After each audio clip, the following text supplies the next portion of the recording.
Hi, everybody, and good afternoon. This time from Phoenix. I've been traveling around and giving these presentations, Tui and I, giving them in different places.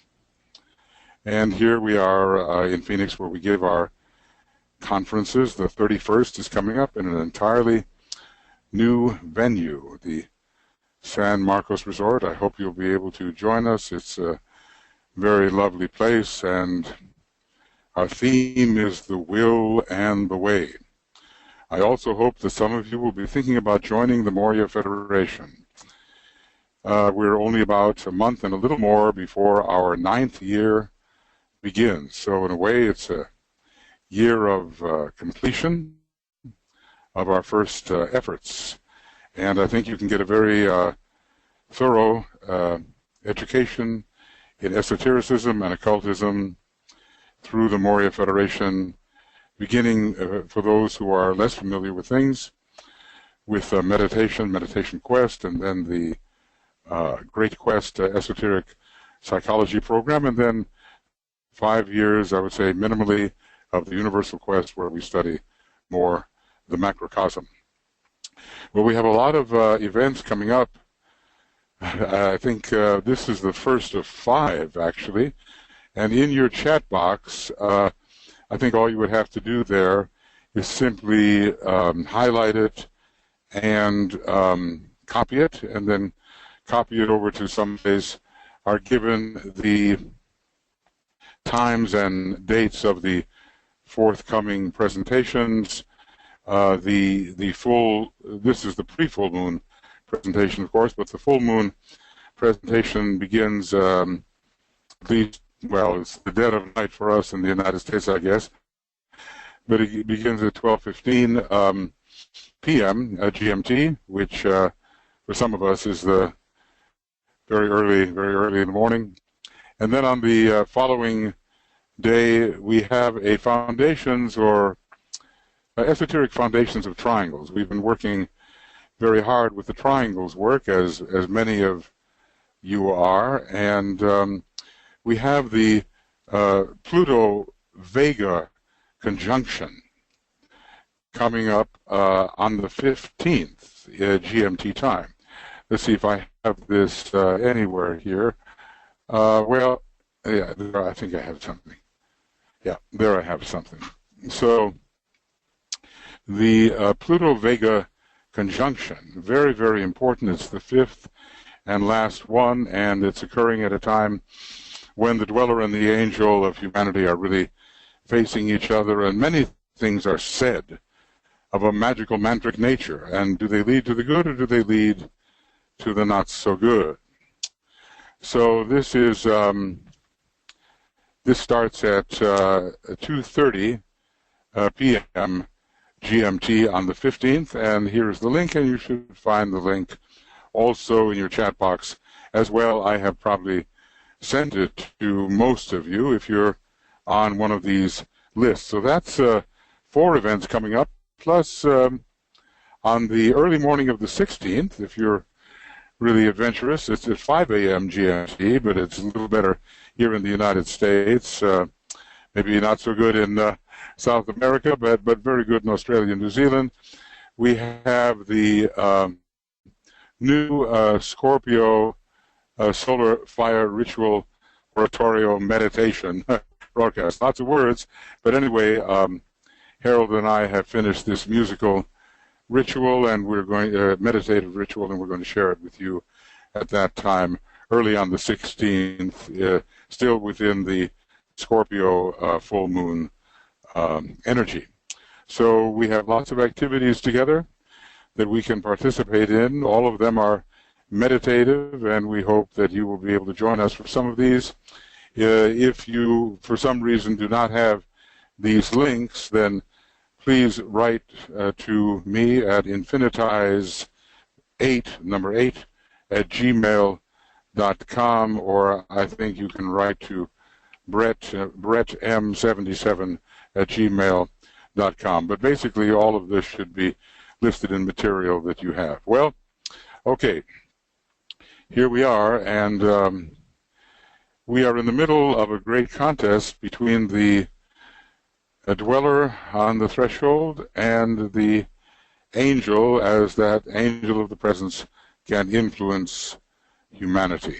Scorpio is a great sign of duality, a sign of struggle, a sign of difficulty, and finally, a sign of triumph.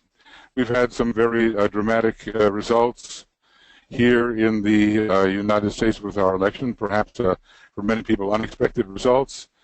It's difficult to say what has happened, but we certainly know that whatever party you may represent, the dweller and the angel will fight it out. And one day, I've distributed to some people what the Tibetans said about the formation of a third party, which will be a reflection, to some degree at least, of the attitudes, constructive, positive attitudes of the new group of world servers. I suppose when we all get tired of this fight between the polarities, we will settle upon something that will include everyone, and it will be the third party that will emerge. There's so much that can be thought about that or said about that. Suffice it to say, the dweller and the angel are at present struggling mightily. We are the warrior, we are the disciples. Warrior am I, and from the battle I emerge triumphant. Whether that warrior is the individual disciple, or the group disciple, or, well, the nation. Any nation has its soul and personality aspects, and finally humanity itself, through the great world wars that we have recently experienced, is experiencing this climactic battle between the angel and the shadow of the personality. It's a difficult time, but if we succeed and we emerge from this and we take that first initiation as a human race, that which lies ahead of us, the Christ will reappear at that time. In other words, the amazing thing about it is that when humanity has won the battle and taken at least a certain percentage of its members the first initiation, the Christ will reappear, and his reappearance, we are told, will be the signal that humanity has indeed taken the first initiation. Now we're in the struggle period. Mars is the esoteric and orthodox ruler. You see them here. And there are different kinds of battles that occur under Mars. Some of them are very personal, but some of them are for the higher principles. And finally, the hierarchical ruler is Mercury, which rules the entire human hierarchy itself, the hierarchy of monads, and so does Scorpio. Scorpio and Mercury together really rule humanity. A tremendous struggle indicated by fourth ray Mercury and fourth ray Scorpio. More of the fourth ray from the constellational perspective is coming through Scorpio than through any other sign at this time, and the battle is on. Well, harmony can be achieved, and the Buddhic plane, the plane of intuition, is the plane of harmony. So we have to be willing to engage in this battle with which we are confronted, but hopefully we don't fight it in a petty way. We fight it based on principles, based on soul principles, on the principles of the new group of world servers, which puts forward the idea that illumination under Taurus must come. The Taurus-Scorpio axis ruling the 7 solar systems, of which ours is one. So there's no evasion from this during the period of the forerunner.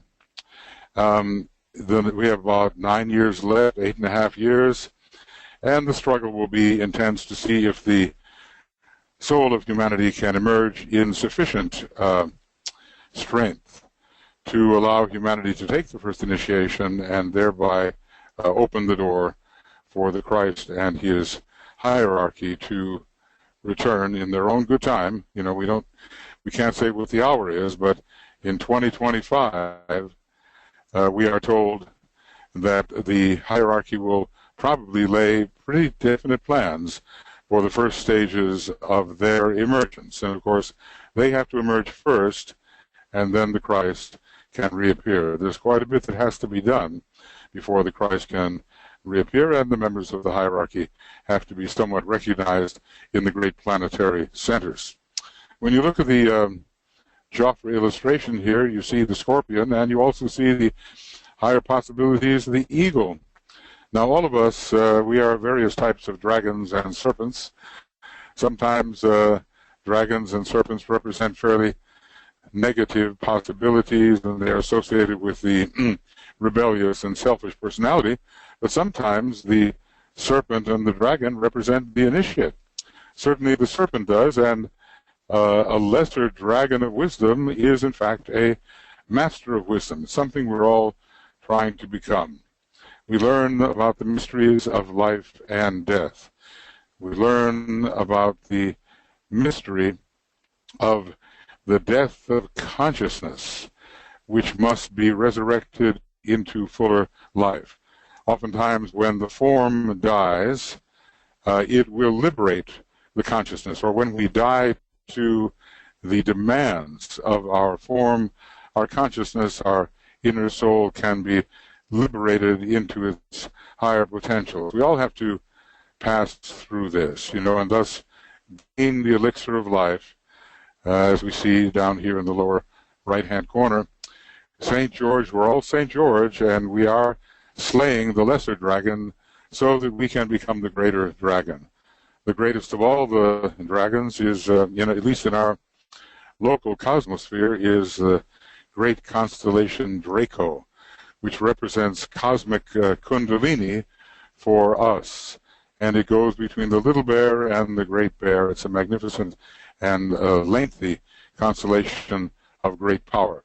So the dragon power is something we want, and we have to slay the lesser tendencies within us, and we do this through the power of the intuition. Brute force is not going to work.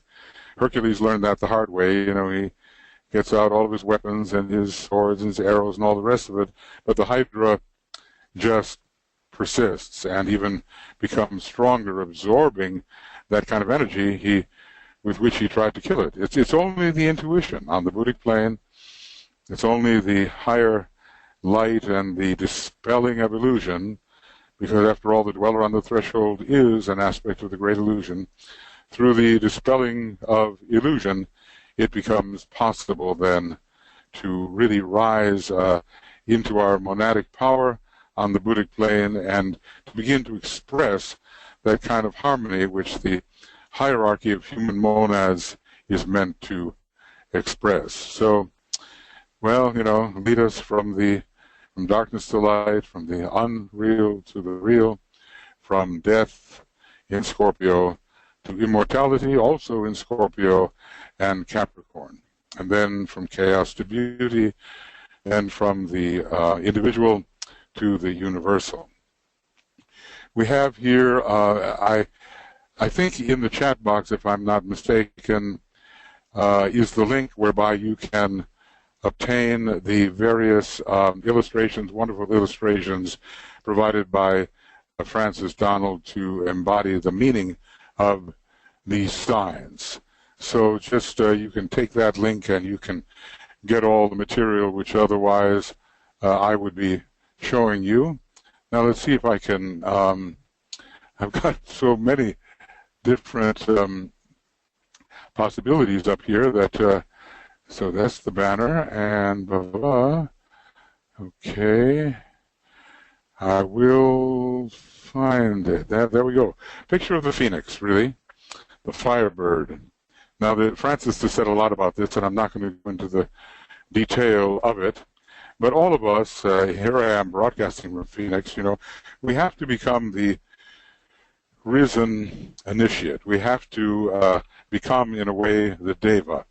We have to rise above our elemental nature and fly free.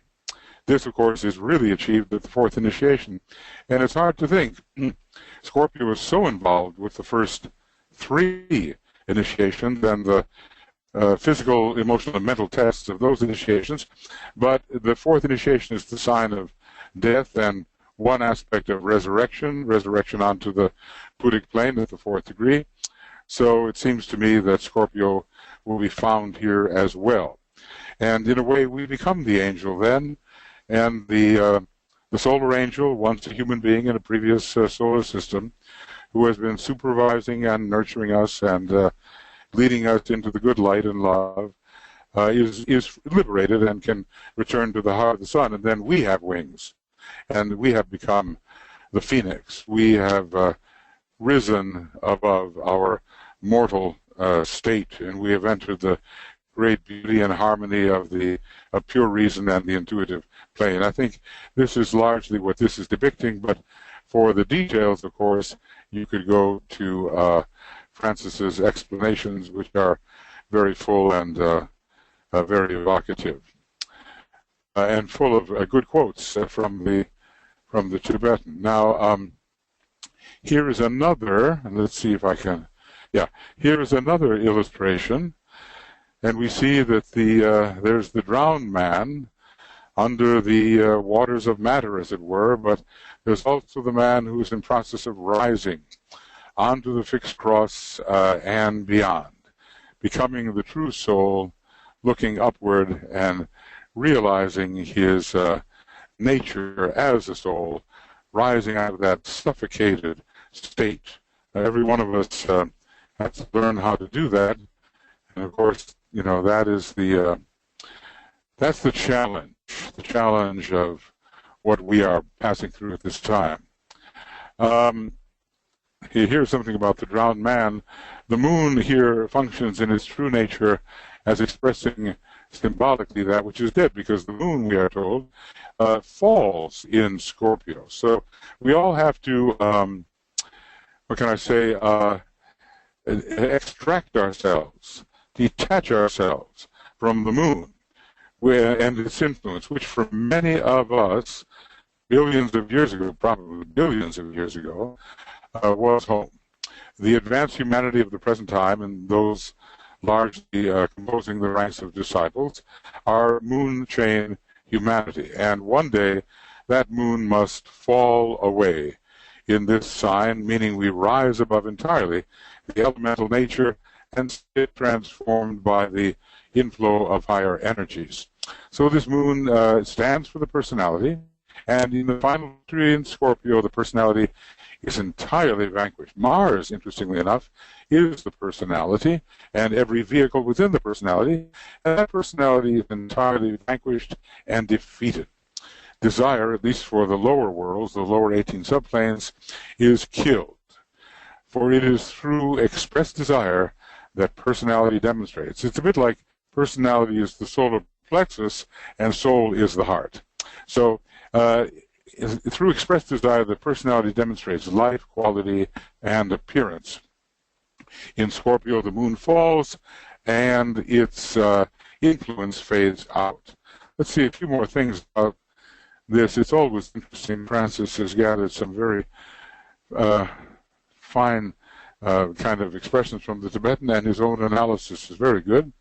So this is representing the mounting of the fixed cross. This particular, the mounting of the fixed cross. As we know, that is the cross of discipleship, and it is the cross of blinding light, which is Taurus, fiery pain, which is Leo, bitter woe, which is Scorpio. Nobody wants to go through bitter woe, but on our planet of releasing sorrow and purifying pain, I guess we have to pass through it, and yet liberation, and yet the cross of liberation, which is found in Aquarius.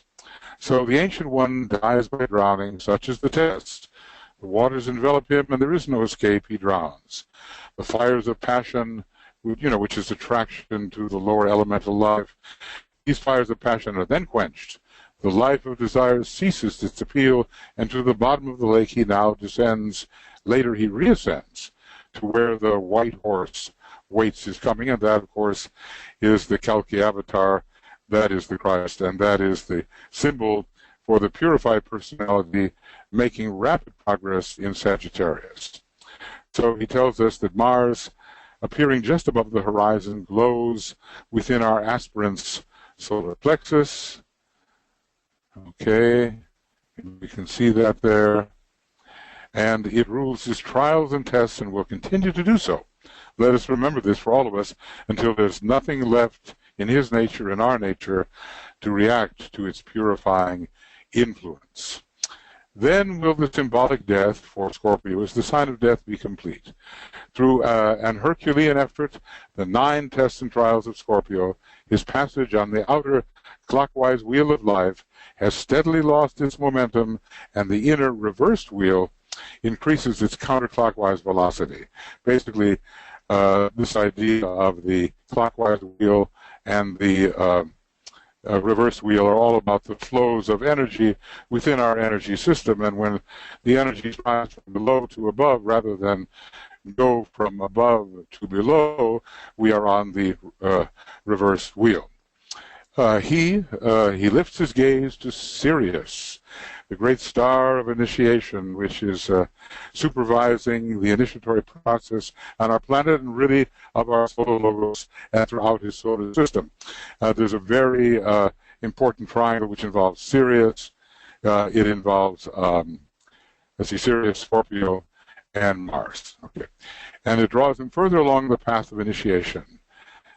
And then I think Francis adds here, meanwhile, the Scorpion scampers off after performing his dastardly deeds. If you've ever gotten stung by a scorpion, I think I did once in Australia, or just a little part of it, and it is it's an amazing sting for such a little creature. So the sting of life is waiting for all of us, and I'm sure we've experienced it to a degree, but it does lead to liberation somehow.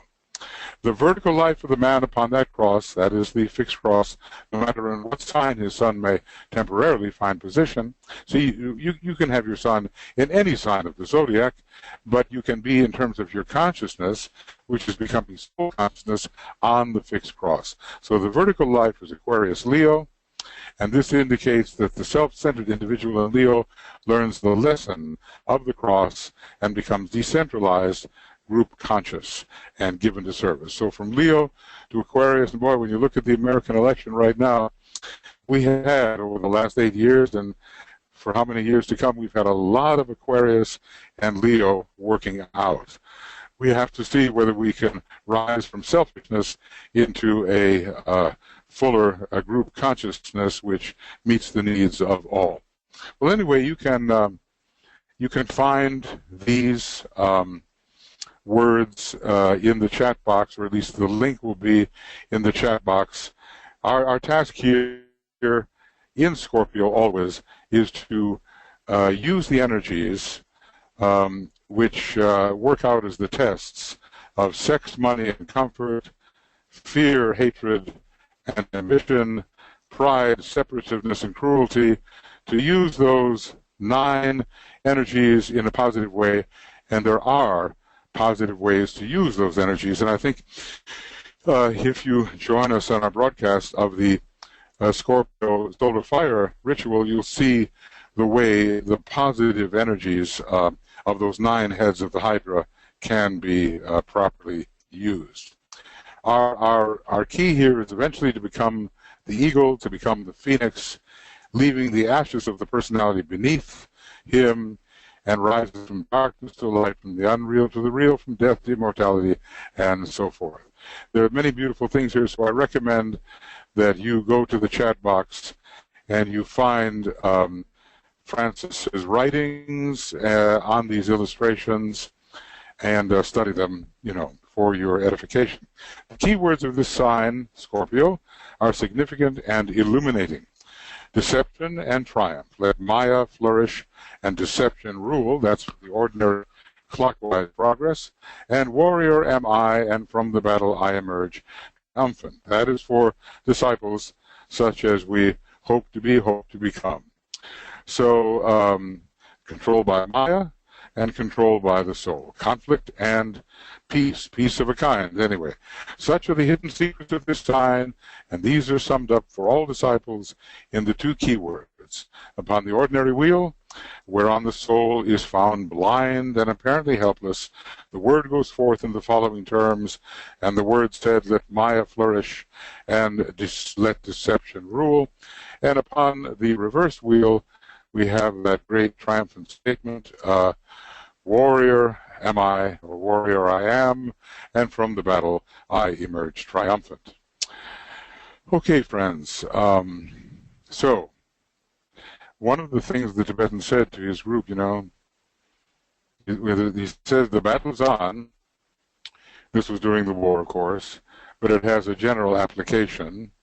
He said, see that you battle. See that you battle. Well, if we're really working towards the light, we cannot help but generate our own crises. Scorpio, a great sign of crisis. And the Tibetan pretty well said, well, look, if you're not having a crisis, why aren't you having one? You have to generate that by attempting to move forward, using the will, using the love, the intelligence, move forward, and you will get the crisis you deserve, and it will be a great testing point, and even though one might fail in the beginning, one will triumph at long last. Okay, friends, I think we can now begin our meditation. Just a little bit of a warm-up, really, these things are profound. What I have done, let's see, where am I here? I want to get our full moon. I've got so many different things up here that I've got to get the actual meditation, and that will help, won't it? Okay, solar fire meditation, there we go. All right. So I think you'll find that engaging with this sign, some people might want to run away from it because it's so dire in a certain respect, but really engaging with this sign, and we do have more opportunity to do so. We're right in the middle of Scorpio, and really every United States election is in the middle of Scorpio. It's all about the conflict between the dweller and the angel.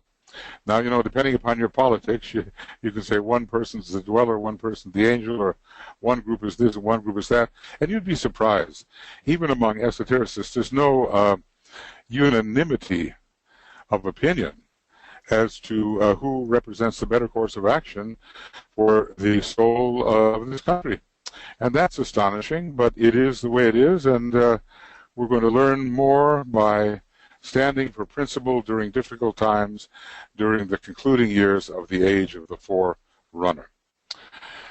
All right, I think I've talked enough, I'm in a hot room in Phoenix, and if I suddenly stop talking, you'll know it's just because I fainted, But anyway, we'll do the best. Our team will continue. So, here we go. Now, oh, by the way, let's see, the actual moment of the full moon, I think I have it here. Yeah, it's, well, I had it.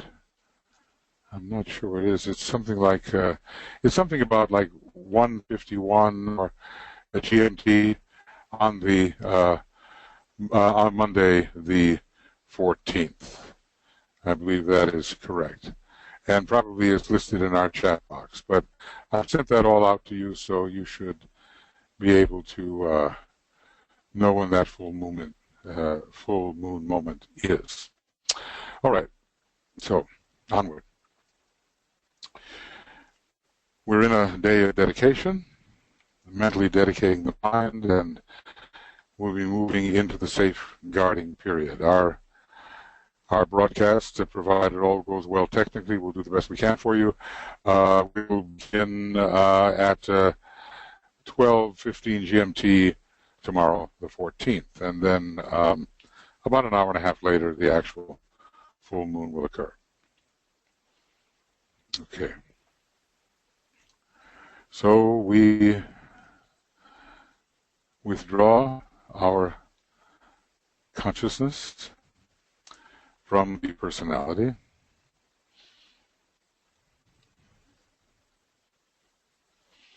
It's oftentimes focused there, but during these meditative moments we pull back. Pratyahara, we abstract. And we know that although we have these vehicles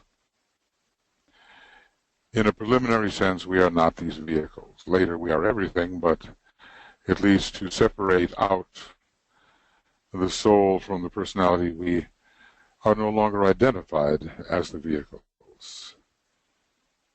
So then what are we?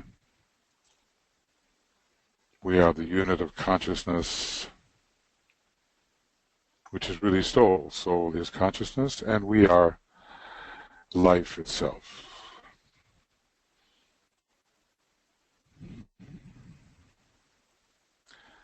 So we feel ourselves established as a unit of consciousness, an observer, a detached observer within the field of light and love and spiritual power.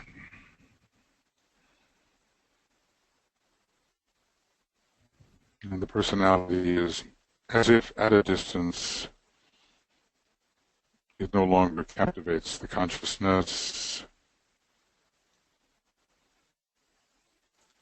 Light, love, and spiritual power is our domain, the domain of the soul. And the soul is group conscious, linked to all other souls, in harmony with them, essential harmony anyway, no matter how it works out on the physical plane. And we sense the group. We sense the group with whom we are now meditating, some 60 plus of us, and many people really coming together at this time. We sense our oneness with them, our harmony with them.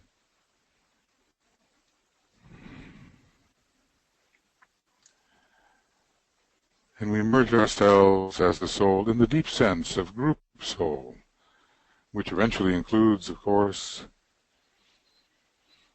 all the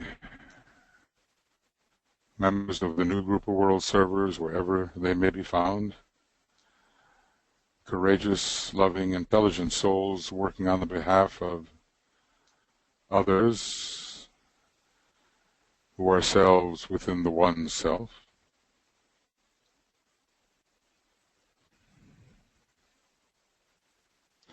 And linking with all men and women of goodwill, especially with their soul nature, where we find our commonality.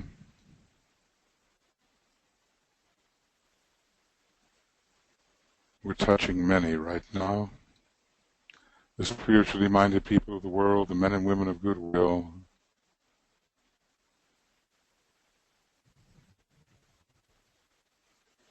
And finally, the one soul of humanity is the vast collection of units of consciousness, which is really one consciousness through many millions of eyes, sensing through so many sense apparatuses, but really one being sensing, conscious through all those apertures.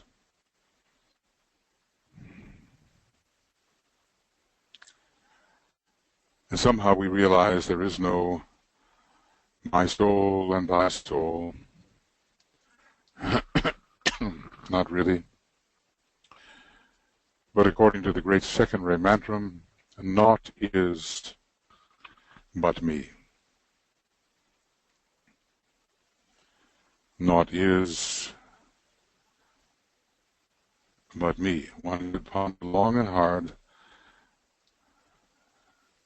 to move more and more in the direction of realizing no matter what you see, no matter what differences appear here, naught is but me. We can, when we really know that, not just theorize it, we will know we are really in the soul consciousness.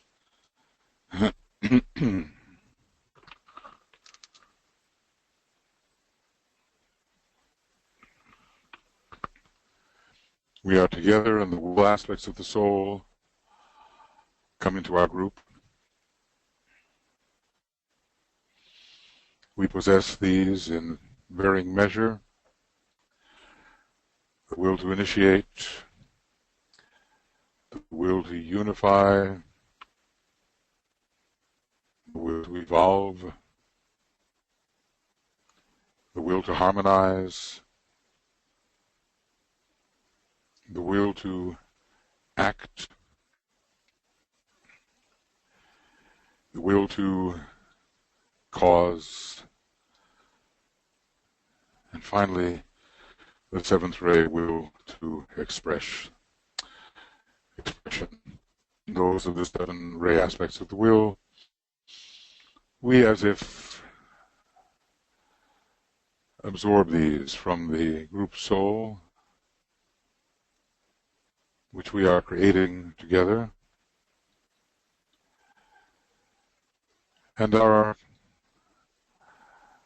intent is to use the individual antikarana, the dual-stranded antikarana, personality ray color, soul ray color, to reach together into the triad, toward the monad, and somehow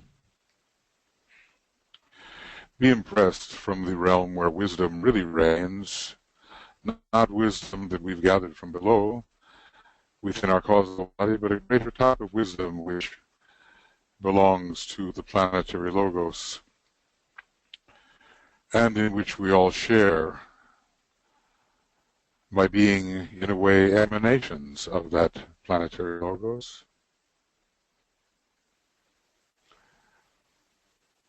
So, the colors, you know, are there for your dual-stranded antikarana.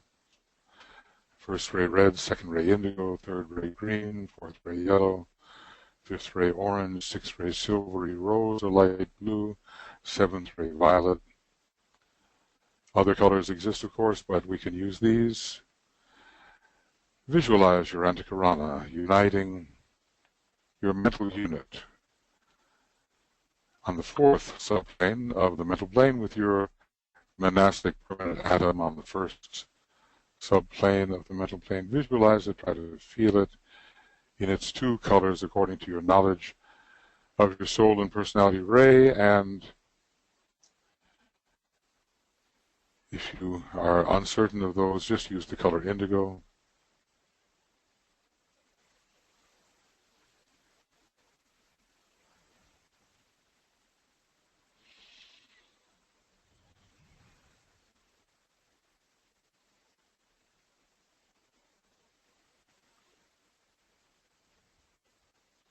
And that bridge passes through, in terms of visualization, the monastic permanent atom, the Buddhic permanent atom, the atomic permanent atom, the core seed atoms of vehicles yet to be fully organized, and to the blue-white presence of the monad in its 12-fold nature. So we imagine the bridge connecting us as the personality, the soul-infused personality, with these higher spheres. And when all of us do that, we create a cone of multicolored light. All the seven colors are there found, rising up to the source of pure being, and we benefit from each other's contact, and we're creating a group rainbow bridge.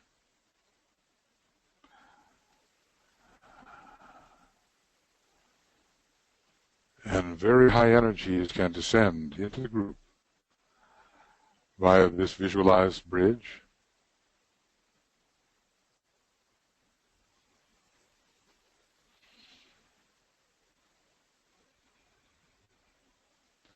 We are the benefit of all, beneficiaries of all who are participating.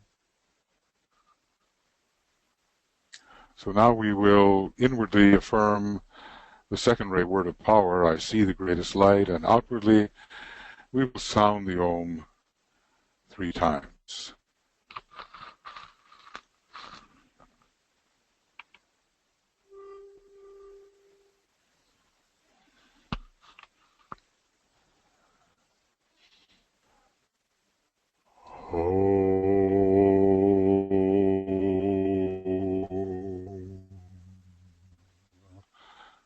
Projecting the light.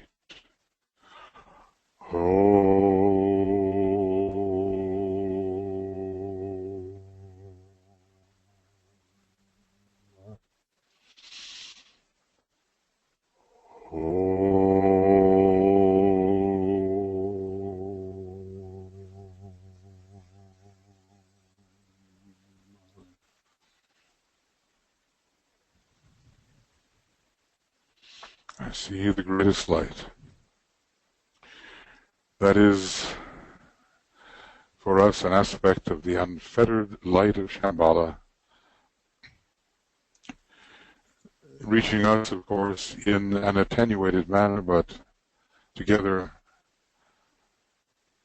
a greater light can dawn upon all of us through our group consciousness. We are projecting this rapier-like line of light into the world of the triad, where ever since 1925 or so, the majority of the hierarchy has these ashrams. This is the realm where the masters habitually focus their consciousness. And so we're working with them, attempting to serve them as they understand the divine plan in fullness, and we understand it very partially. But we're working in cooperation with them,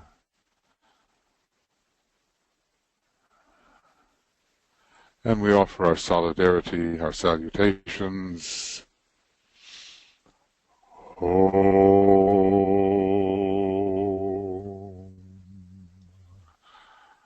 Salutations to the Christ, the Master of all masters.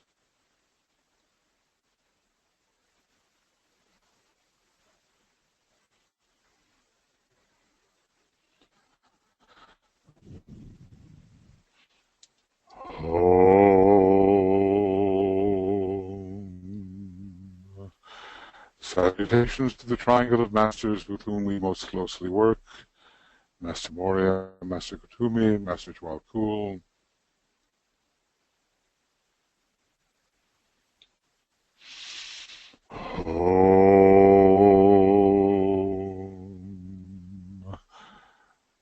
Salutations to the Master Morya, the head of all esoteric schools and organizations.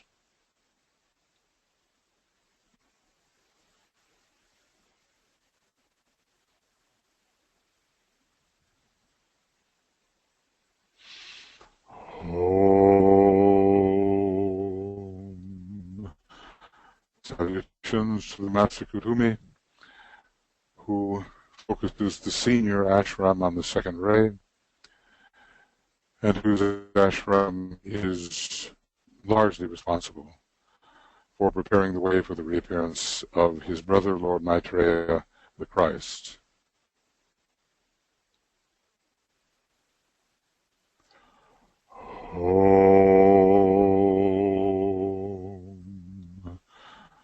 Salutations to the Master Jwal-Kul, who has given us the blue books and who cooperated with Madame Blavatsky on the secret doctrine.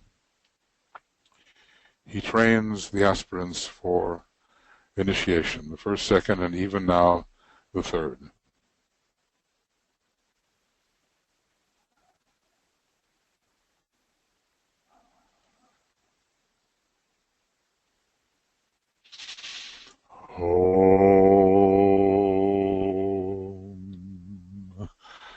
Salutations to your own Master as you know him to be or conceive him to be.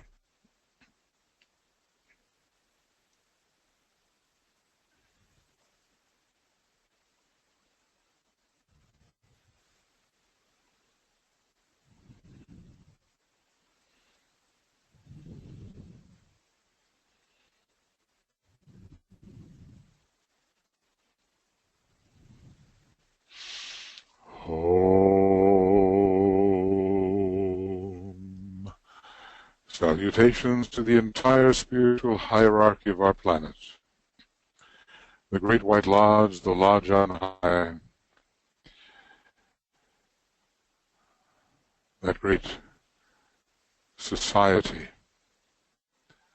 of organized and illumined minds.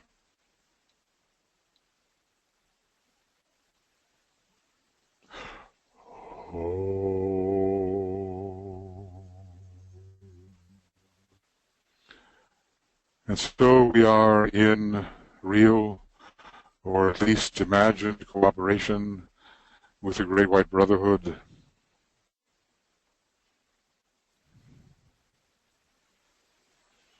They are real beings. They have done what we have yet to do, and we will do what we must do to become someday, hopefully not too long, what they are now.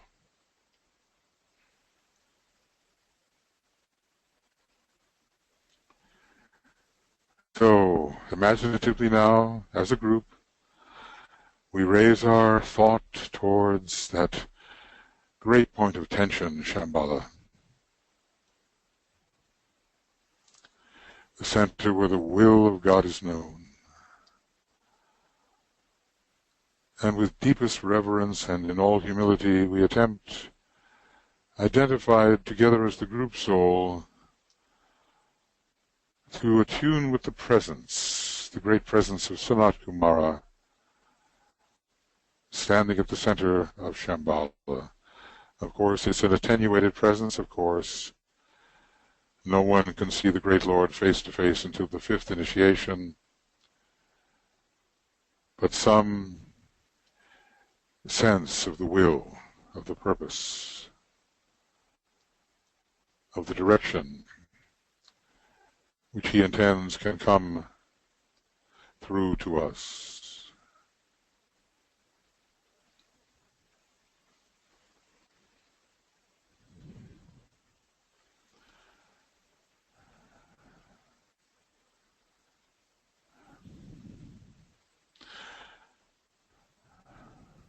We want to be servants of his purpose, of his will as it works out through the will and plan of the hierarchy and into every one of us as monad souls and personalities.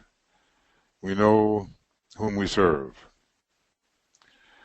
We serve the divine will. It's a fight to get to the point where we can do it, and Scorpio will help us. So we sound a long, silent internal Om, visualizing the group imbued with his energy.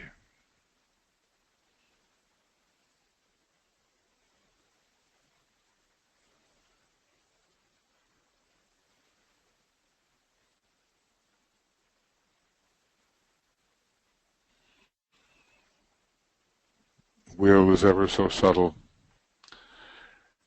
It's not just forcing things to happen. It's not just fixed determination. There's so many things that masquerade as the will.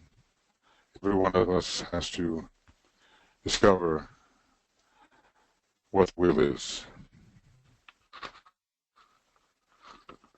Now, we begin our ascent towards the planets and the stars, imaginatively at least. There is that indigo sphere, a great second-ray sphere, and a path of golden light leading to it. And we, dropping all of our ordinary identifications, merge within a point of tension.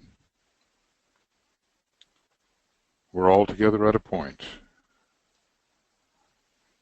No matter where we are geographically or in any other way, we imagine ourselves together at a point, really a point of light, a point of love, a point of will and power, a point of life. And as that golden pathway shortens, and shortens and shortens, we pass with it,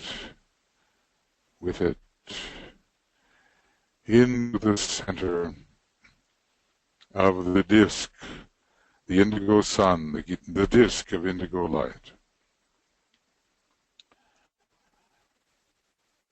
And here we imagine we meet the consciousness of Master DK, become in a way slight outposts of his consciousness. He is so learned in these matters of the planetary and stellar qualities, because we're trying to engage with the gods now as a group. And the gods are the planetary logoi, the solar logoi, even as remote as it may be, the constellational logoi. And our imaginative trip will take us into a relationship with Mars, as it works in Scorpio, the courage, giving the courage to battle and face the outer opponent. It's courage on the physical plane. But esoterically, it's courage to struggle for a high ideal and to confront the far more serious, powerful, inner opponent of our own nature, the dweller on the threshold of expanding consciousness. And we will also take into consideration the illuminating planet Mercury, the hierarchical ruler, carrying a disillusioning power. We all want to be disillusioned in the right way. The disillusioning power of Buddhic illumination.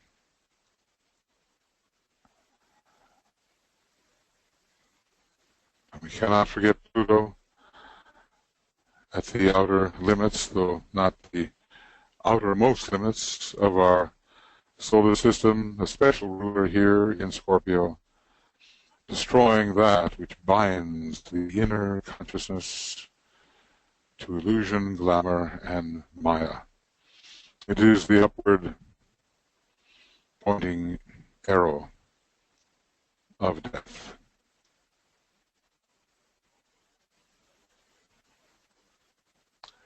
So first, together, to consider Mars in a dual aspect.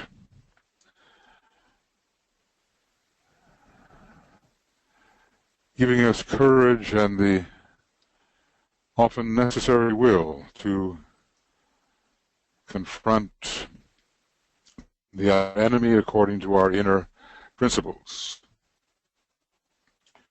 Not just to fight for no reason, but to fight the good fight when lesser values threaten to overtake higher spiritual values.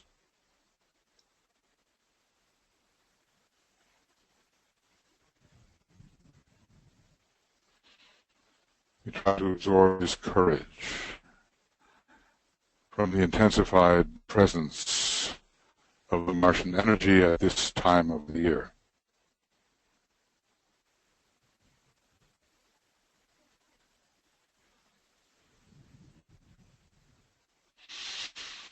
May all of us be necessarily outwardly strong. And then may we have the psycho-spiritual maturity to recognize the enemy within, which is still our elemental self,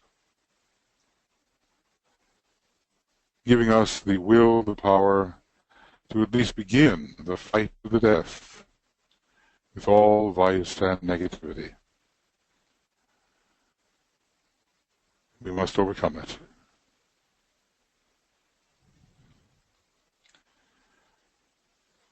Until the light of day shines forth, that peculiar light of Scorpio, the light that's found on the Buddhic plane, until it shines forth,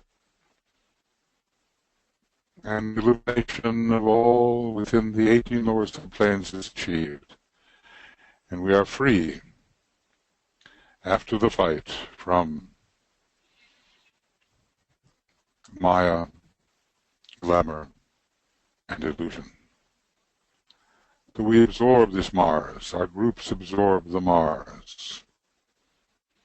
We breathe it in, the ruddy planet, the crimson planet, in its relation to Scorpio. Let our groups be strong, be brave,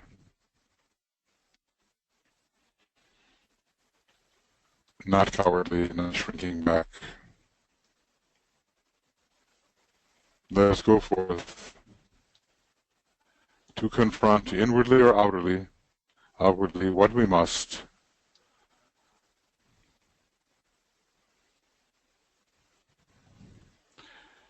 And we'll sound the Om on a red note. See, it is, as we imagine the absorption and the improvement of our group courage through the absorption of the Martian energy.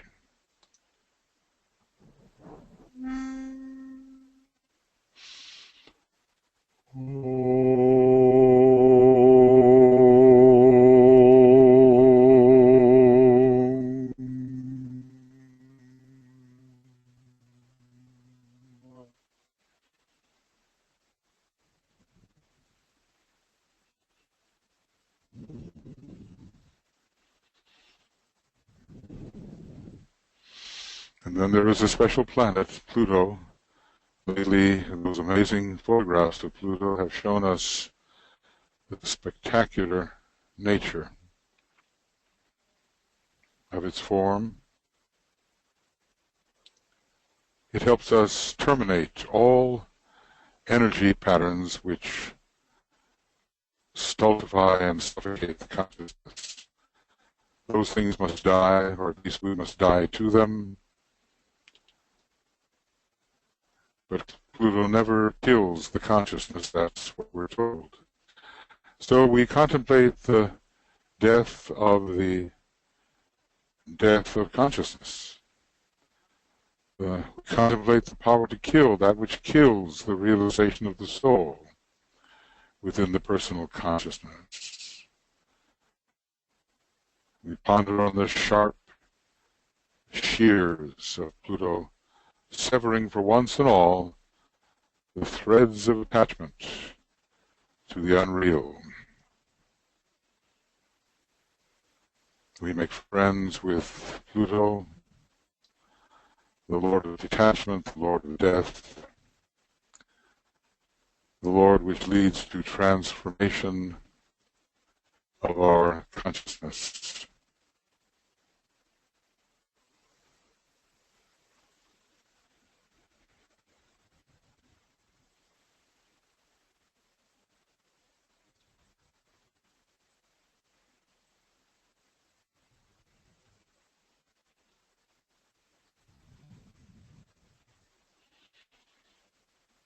In our groups, we absorb this Pluto power. DK has told us it becomes active mostly in the life of disciples. It may work outwardly for ordinary, non-aspiring humanity, but it works in a special transformative way for aspirants and disciples.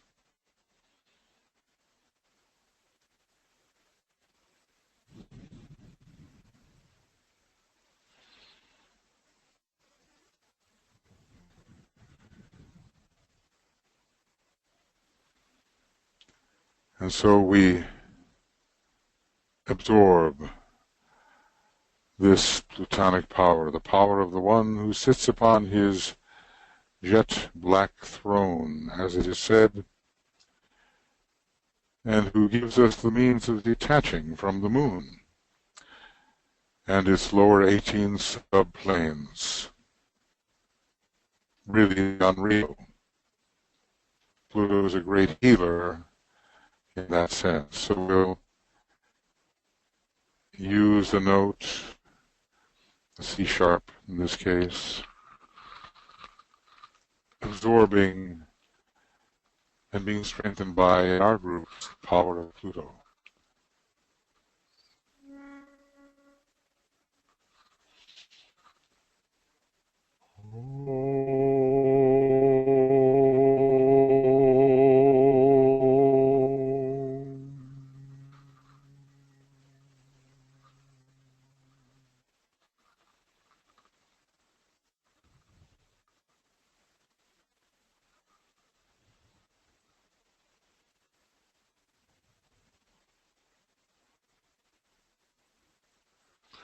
Pluto is showing itself at every one of the first 3 initiations and even at the 4th. It's always necessary. And even at the 5th, where it is most powerful. A constant companion of ours on the liberating path of initiation. And then, together we ponder the power of Mercury. So close to the Sun, Mercury and the Sun are one, we are told. Mercury the Antikarana. Hierarchical Mercury in relation to Scorpio. It's the influence which conveys the transcendent light of Buddhi as pure reason, pure realization, shining into that aggregated miasma known as the dweller on the threshold, revealing that dweller for what it is, an illusory phantom really, and devitalizing it entirely through a luminous understanding of its unreality. Mercury, the yellow planet in so many ways, the transcendental mind,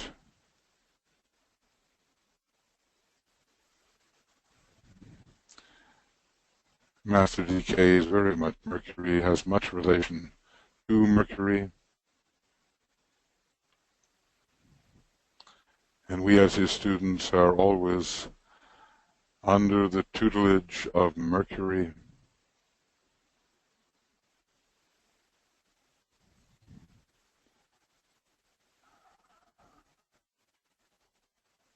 Through Mercury we can put together all the relations we see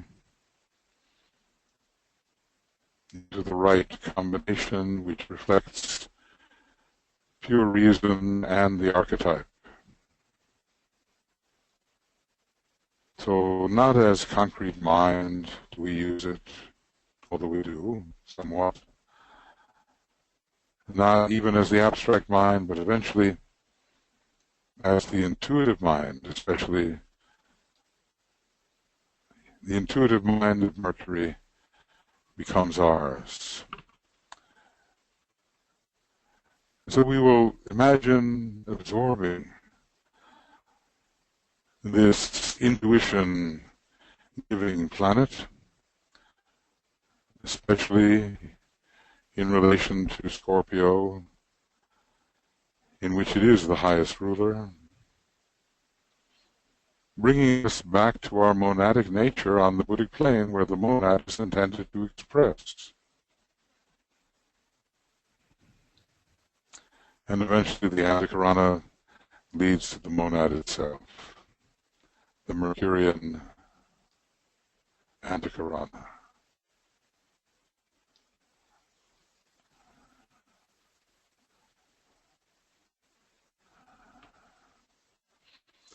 So we will sound on the note E. It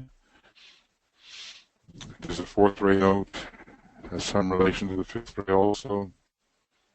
We will sound the Om, absorbing the higher aspects of Mercury.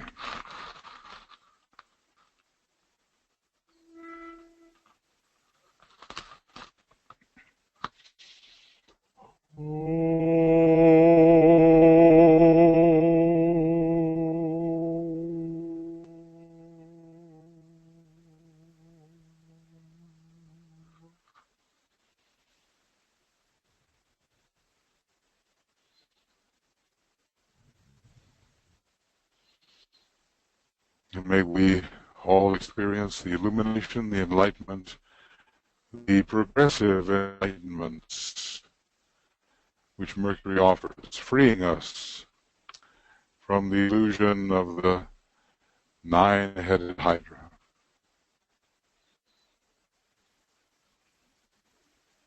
Thus Mars, thus Pluto, warlike, deadly planets, and thus Mercury, leading us into transcendence, receiving 7 times more occult light than the Earth.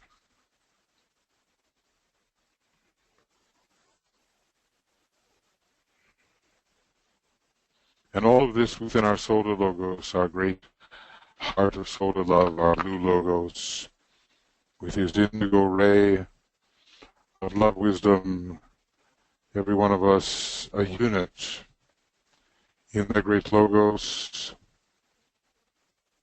The monad is that which finds its home within the sun. We are all really sun beings, and initiation is all about our solarization.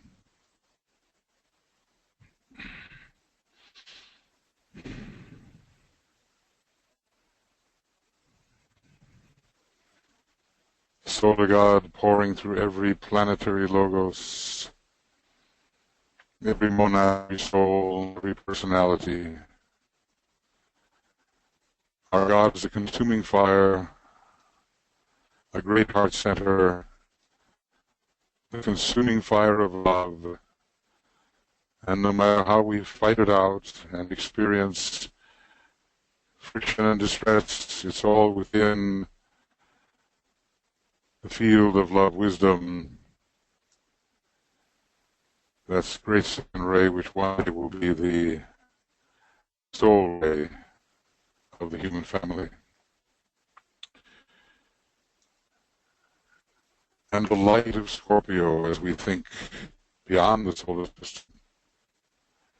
The light of day, such a liberation promised.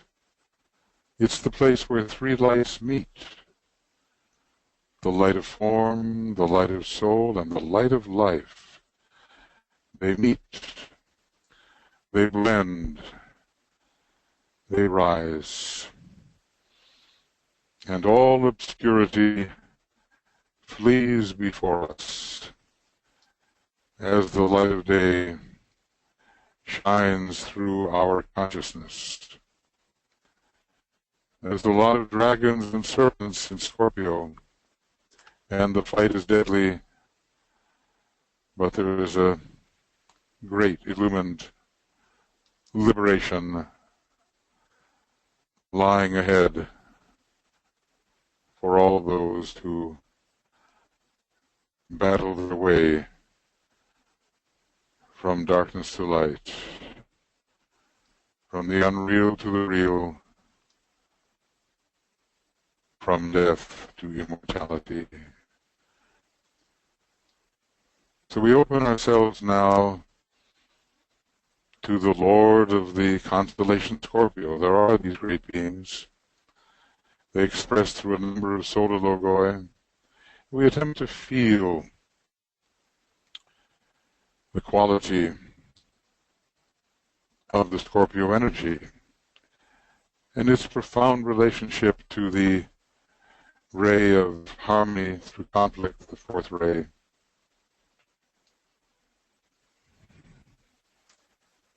Its relationship to humanity as a whole, that great warring kingdom,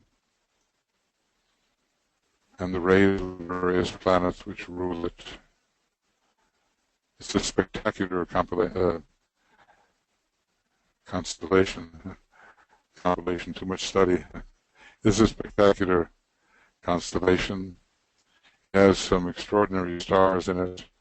A huge star, capable of including many, many of our suns and many of the supergiants. It's Antares, the so-called enemy of Mars. This may be the ultimate warrior.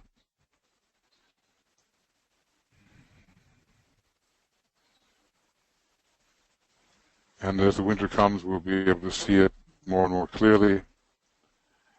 It's there, but it's here.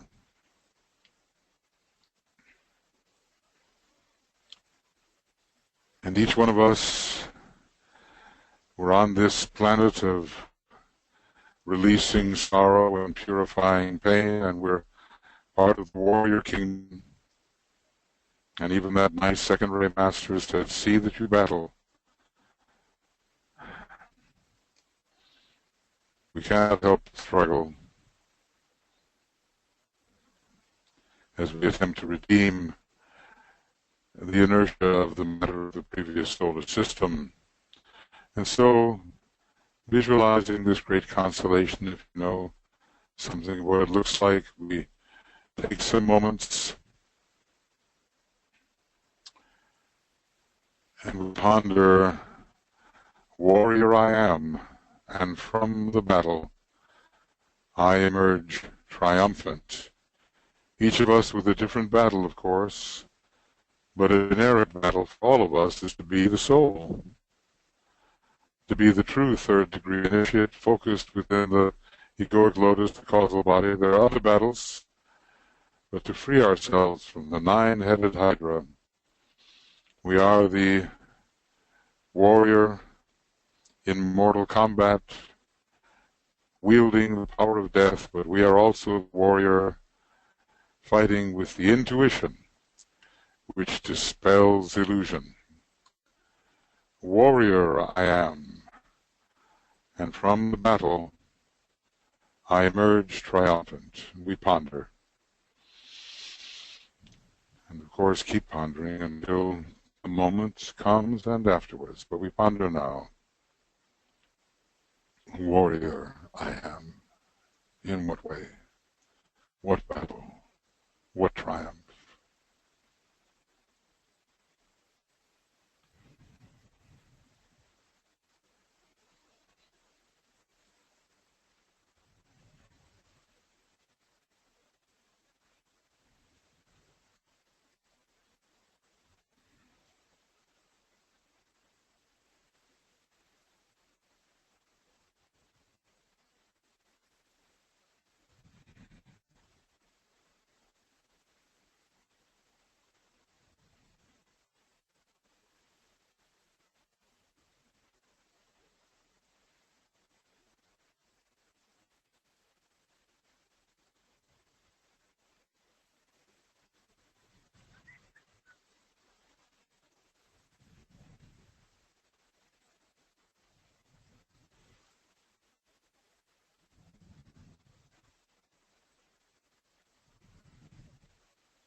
Each one of us must achieve certain triumphs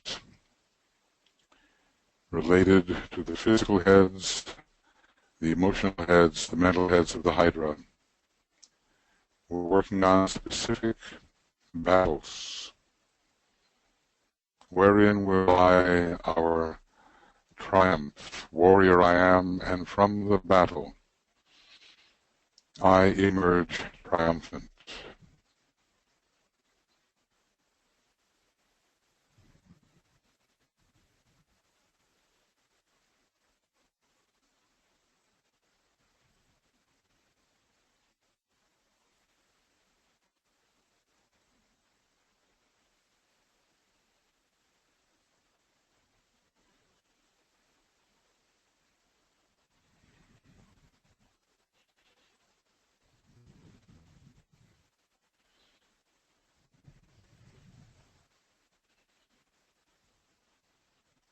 And you might even say to yourself, in relation to each vehicle, I battle for X, I battle for Y, I battle for Z, physical, emotional, mental. For what do I battle?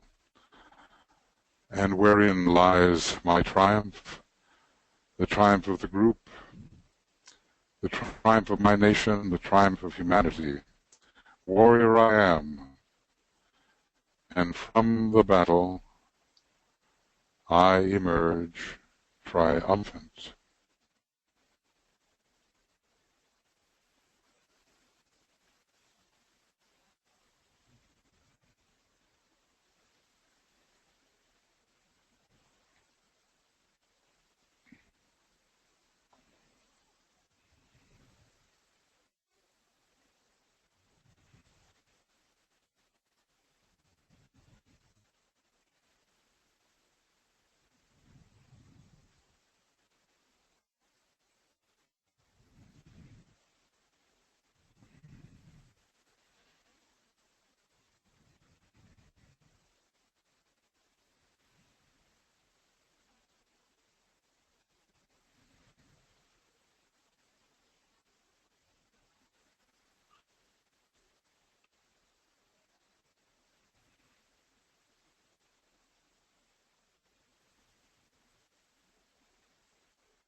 It is inevitable. Every one of us must and will triumph.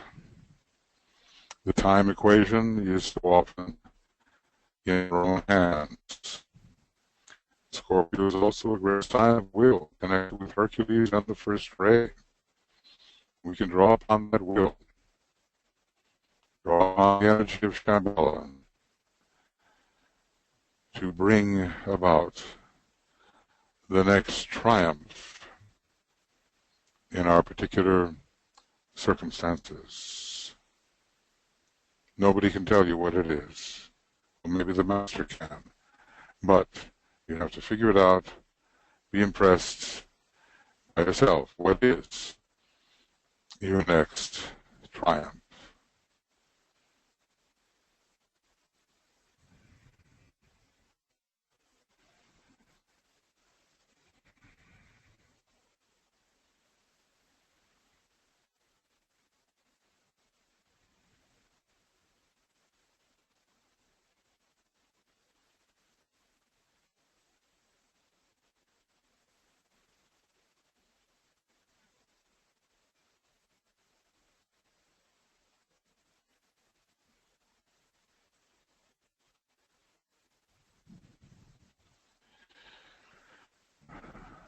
So we have a day, well, maybe not quite a day, some 12 hours anyway.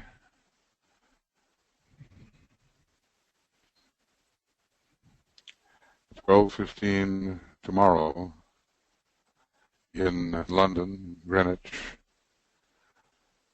The our broadcast begins, and about an hour and a half later, the actual full moon. Some will have to wake up quite early in the morning to participate in the exact full moon services, whichever or whatever you do attend.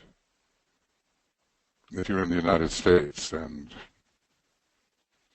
it's a little more merciful elsewhere.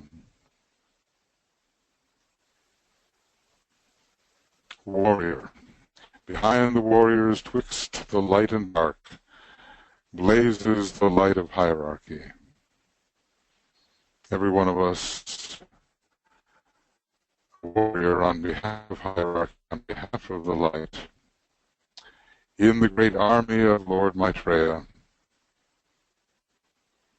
numbering 1,000,000, as it is said in the Agni Yoga books, maybe more. So keep pondering this mantra, no matter what you're doing, apply it to your life, your circumstances, your struggles, your apparent defeats which can be turned into victory. Warrior I am, and from the battle I emerge triumphant. All this is coming, we know, in our local cosmos system from the one about whom naught may be said. It's focused within the Pleiades, that great cluster of, well, some 800 stars, maybe more. Maybe it's the 1,000-petaled lotus. The great center of that being that we call the one about whom naught may be said. And the zodiac is the heart within the head center, and so Scorpio is one of the petals in the heart within the head of the one about whom naught may be said. And so the energy goes forth through Scorpio into the other and outer centers of that being, that great supercosmic logos, in whom we live and move and have our being, coming down to our local cosmic logos, in which our sun is a heart center.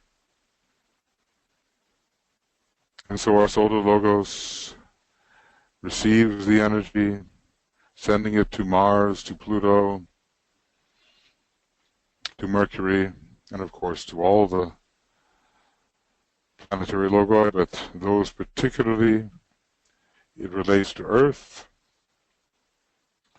coming to Earth, coming to Shambhala, in which we are monads, coming to hierarchy, in which we are souls, and reaching every one of us, all the way from the great and unfathomable one about whom naught may be said, all the way right down the base of the spine of the aspiring human being. A huge alignment, bringing the quality of Shambhala and the quality of hierarchy into our expression.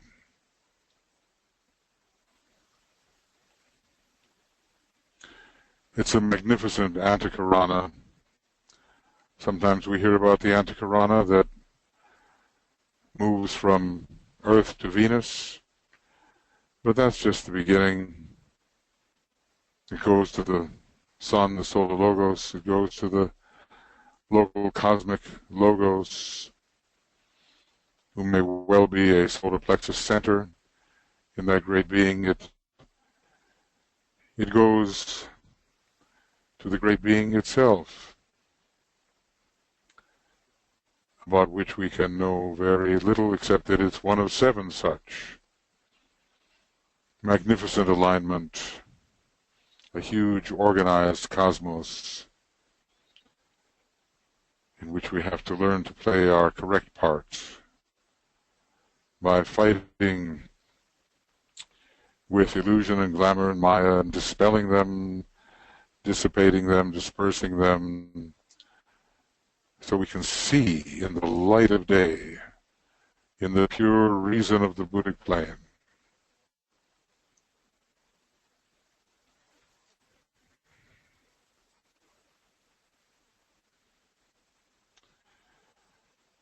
And so, imbued with these energies, we do recognize that the soul and personality of humanity are fighting it out. This battle will not soon be over, but it can be fought more intelligently, with greater power of love, and with a spiritual will. We don't want to fight it stupidly. So, somewhere let us direct this triumphant scorpionic energy, helping to swing the tide onto the side of the soul, wherever that combat may be playing out.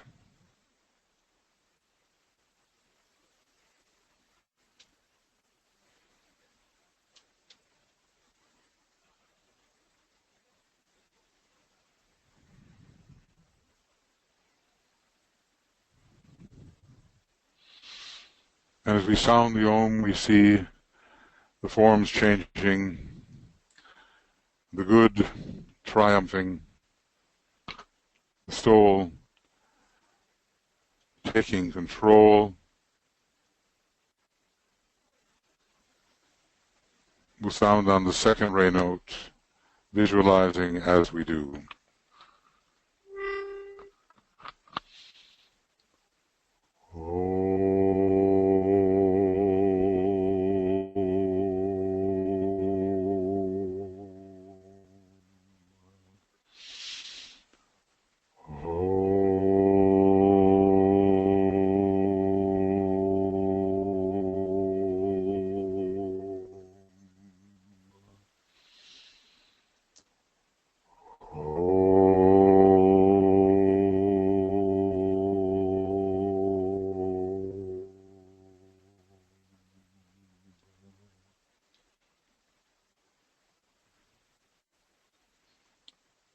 And with the approach to the actual moment of the full moon, we intensify our point of tension individually and in our groups. We imagine the national points of tension increasing, allowing the soul to dominate, and thus for humanity as a whole. The battle will be long. Years it will take, but there will be triumph of the soul, and the soul of humanity will say, "Warrior, I am," and from the battle, I, the soul, emerge triumphant. And so our little meditation here, our pre-full moon meditation,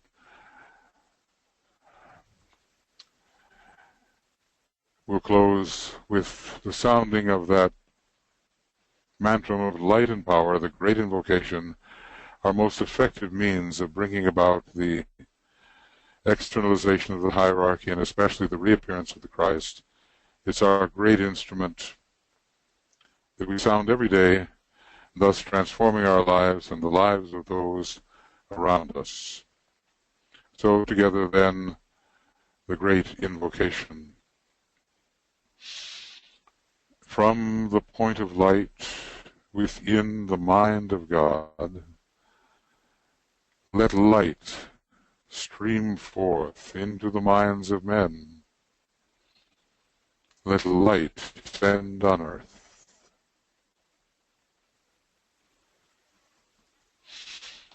From the point of love within the heart of God, let love stream forth into the hearts of men. May Christ return to earth.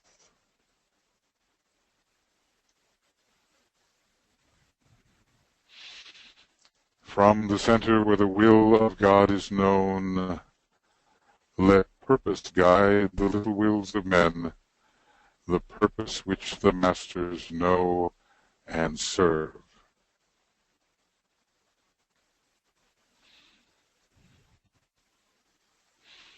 From the center which we call the race of men, let the plan of love and light work out, and may it seal the door where evil dwells. Let light and love and power restore the plan on earth.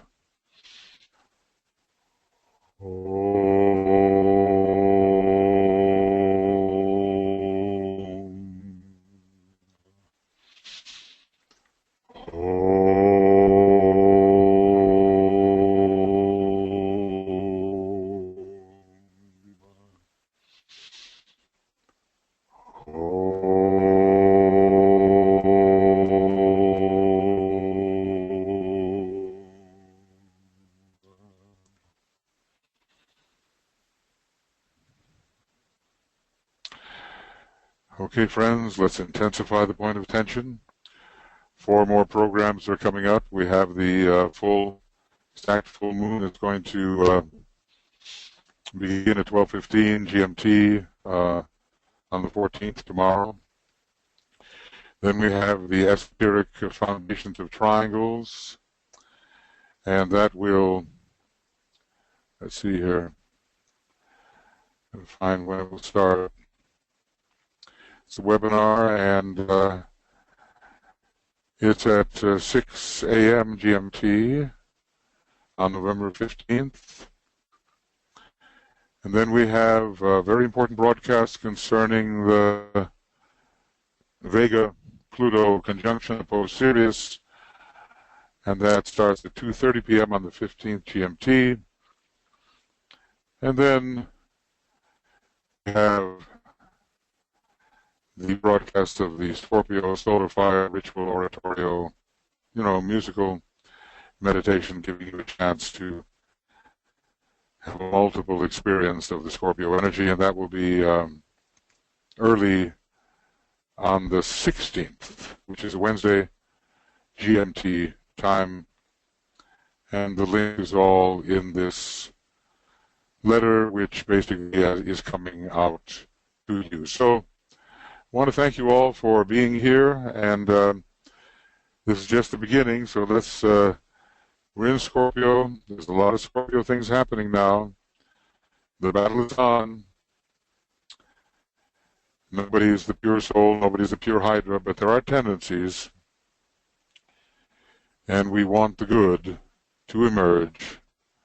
Remember your triangles, keep them going, and transmit not only light and love, goodwill, but also the will to good. Increasingly, the will to good, as much as we can understand it, transmitted through our Triangles Network, and let's increase the scope of the Triangles Network. Write to us at globaltriangles@gmail.com, and let us know your triangles. Thank you very much, and we'll be providing this. Brett will get this ready on Makara, and you can use it as you wish, and for meditations for the days of distribution. Good to work with you. Let's enjoy Scorpio, and let's have it lead even to a little triumph in our life of discipleship. Many blessings. Bye-bye for now.